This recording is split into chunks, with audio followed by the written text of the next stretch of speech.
Storm that came through pretty early this morning, and by tonight, still thousands of homes are still without power. Let's go to the west side, where 40,000 customers are without power in Washington County alone, and it's likely going to take crews working through the weekend to restore all that power.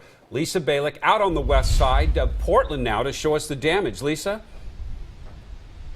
Yeah, it's incredible. This wind is still blowing strong. There are likely going to be more people who will lose power. In fact, I just put a hood and hat on because everything was just blowing off.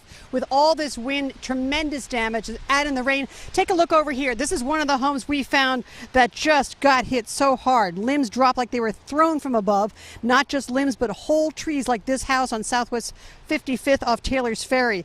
About 8:30 this morning, the wind at about 50 miles an hour ripped a huge tree out of the ground here. It toppled onto the front of this home. We've learned from neighbors a woman was home, the rest of her family gone already. She was all right. But the tree also yanked down the power lines here, taking out power in much of the neighborhood.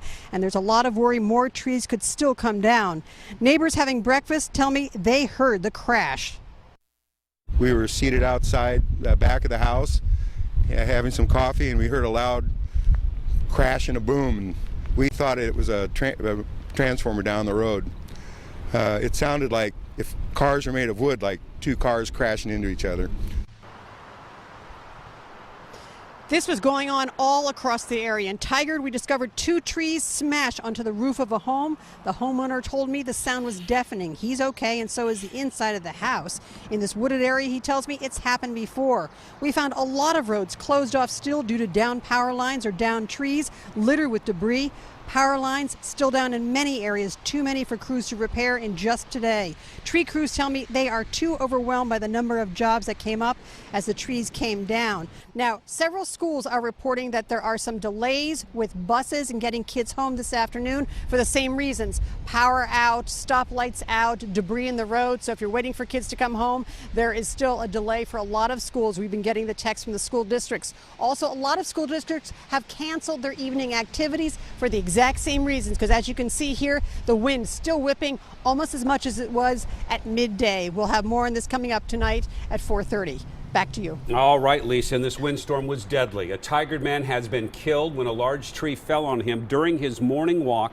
A neighbor found 67-year-old Ronald Kilbert unconscious in a Garden Home neighborhood in a green space area there.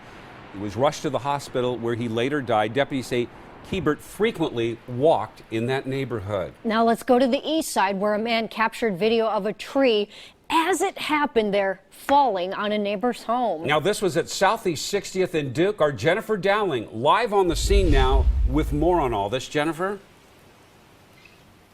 Good evening. You can see the tree behind me. It's just massive. This evergreen plunged onto this White House behind me. The homeowner inside watching out the window, a terrifying moment. And another man caught it on video. Take a listen here.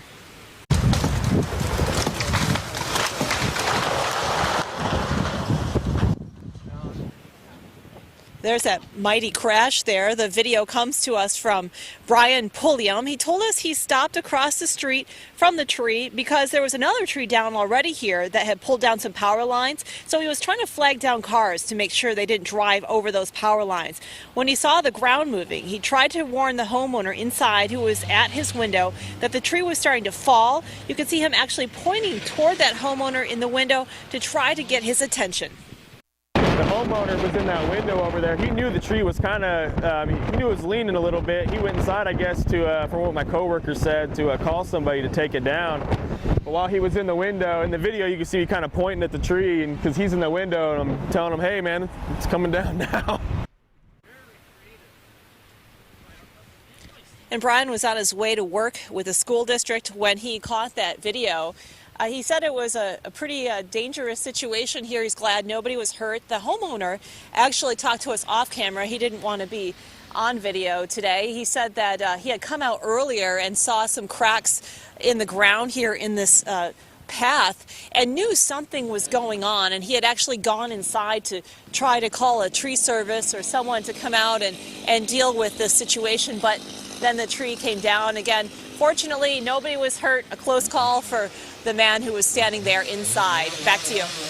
Yes, and we can hear the chainsaw starting. Yeah. Cleanup begins. Thank you, John.